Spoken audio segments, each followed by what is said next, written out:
नमस्कार, आप देख रहे हैं हिमालय प्लस और मैं हूं आपके साथ दीपिका गौड़। इस वक्त हम मौजूद है देहरादून की सड़कों पर और आप देख सकते हैं कि मेरे पीछे आपको काफ़ी भीड़ दिखाई दे रही होगी। तमाम पुलिस बल भी यहाँ पे तैनात है और जो उत्तराखंड के जो युवा हैं, जो बेरोजगार हैं और लगातार आप सभी ने देखा होगा कि वो CBI जाँच की मांग कर रहे हैं, भर्ती घोटालों के लिए आवाज़ उठा रहे हैं, नियुक्ति की बात कर रहे हैं और आज तक 1 साल होने के बाद भी किसी तरह की कोई जाँच नहीं की जा रही है और उनके द्वारा यहाँ पर आज कहा जा रहा है कि सरकार का पुतला दहन किया जाएगा। और क्या कुछ उनकी मांगें रहती हैं वो उनसे जानते हैं, तो बने रहिए हमारे साथ इस खास रिपोर्ट में।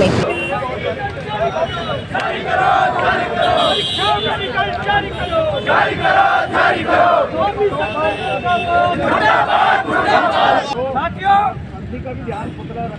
आज का दिन शायद उत्तराखंड के इतिहास में कोई न भुला पाए। आज ही का दिन 9 फरवरी 2023 को इस देहरादून के भीतर गांधी पार्क के सामने युवा मांगों को लेकर एकत्रित हुआ, पर उन युवाओं के साथ उत्तराखंड सरकार ने, उत्तराखंड पुलिस ने किस प्रकार के रवैया अपनाया था, किस प्रकार से बर्बरतापूर्वक लाठीचार्ज किया था, वो बड़ा दुखद विषय है। आज के दिन इस दिवस को हम उत्तराखंड के इतिहास में युवाओं के काले दिवस के रूप में मनाने जा रहे हैं। तो हमारे साथ यहाँ पे उत्तराखंड बेरोजगार संघ के अध्यक्ष बॉबी पवार जी मौजूद हैं।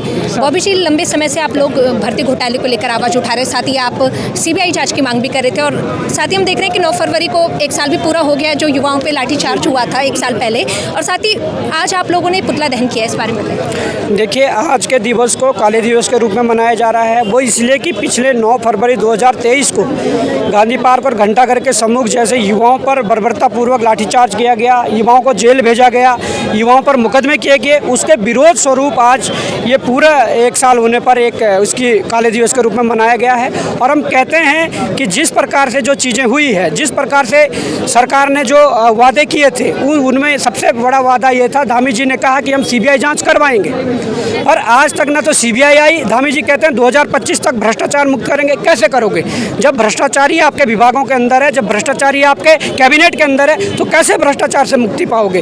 हम कहते हैं कि वो पक्ष का नेता हो, विपक्ष का नेता हो, जिन्होंने युवाओं के भविष्य को बेचा है, उनके खिलाफ CBI लाएं और जांच करवाएं और उनको जेलों के अंदर भेजें। हम चाहते हैं कि जो धामी जी ने 26,000 पदों पर विज्ञापन का वादा किया था वो पूरे हो। हम चाहते हैं कि गैरसैंण विधानसभा के अंदर जो धामी जी ने मुकदमे वापस लेने की जो कसम खाई थी वो मांगे पूरी हो। हम चाहते हैं तमाम जो वेटिंग निकलनी है या नया विज्ञापन निकलना है या तमाम जो भी परीक्षाओं में अलग अलग नियमावली बनाकर अलग अलग डायरेक्शन उसको दी है, तो वो सारी चीज़ें व्यवस्थित हो। इस व्यवस्था के अंदर जो छात्रों के लिए सही तरीके से, सही मायने में जो सही हो, उन चीज़ों पर कार्रवाई हो। अन्यथा मैं ये कहता हूँ कि आज 15 जगहों पर पुतला दहन हो रहा है। अगर मांगे नहीं मानी गई, आने वाले दिनों में 150 जगहों पर उत्तराखंड के भीतर इस प्रकार के कार्यक्रम होंगे। ये उत्तराखंड बेरोजगार संघ ने आगे अभी फैसला लिया है। हम देख रहे हैं कि UCC आ गया, क्या वाकई में UCC की जरूरत थी उत्तराखंड को? देखिए, UCC से यदि यहाँ के युवाओं का या यहाँ के लोगों का लाभ हो रहा है तो उसका स्वागत करते हैं, पर उसके सरकार उसके लाभ तो गिना ही है। सरकार तो लाभ गिना ही नहीं रही है। सरकार ने जब कोई काम नहीं करा है, अब चुनाव से पहले कुछ ऐसी चीज़ें जनता के सामने लाएंगे जिससे कि वो अपनी पीठ थपथपा सके। मैं कहता हूँ कि हम भी संविधान पढ़ते हैं। UCC अगर उत्तराखंड में लागू कर दिया, उत्तराखंड के बाहर की सीमाओं पर लागू नहीं होगा। इस प्रकार के कानून हमेशा भारत की संसद से लागू होते हैं और भारत की संसद से ही लागू होने चाहिए। तो ये जो इस प्रकार का ड्रामा है, ये इसलिए कि चुनाव में अपनी पीठ थपथपा सकें। युवा रोजगार मांगेगा, युवा तमाम प्रकार की भर्तियों की जांच मांगेगा, तो उस आवाज़ को दबाने के लिए इस प्रकार के कार्यक्रम किए जा रहे हैं, इस प्रकार के कानून लाए जा रहे हैं।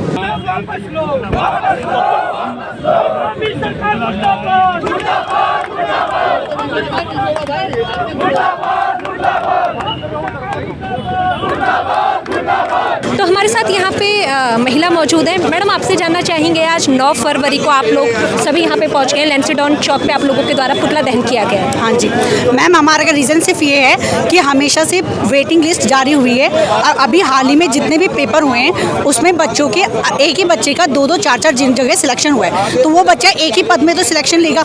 अब ये हो रहा है, इन्होंने वेटिंग में बच्चों का पहले से डॉक्यूमेंट वेरिफिकेशन करवाया, अब ये चाह रहे हैं कि हम क्या करें, वेटिंग ना निकालें।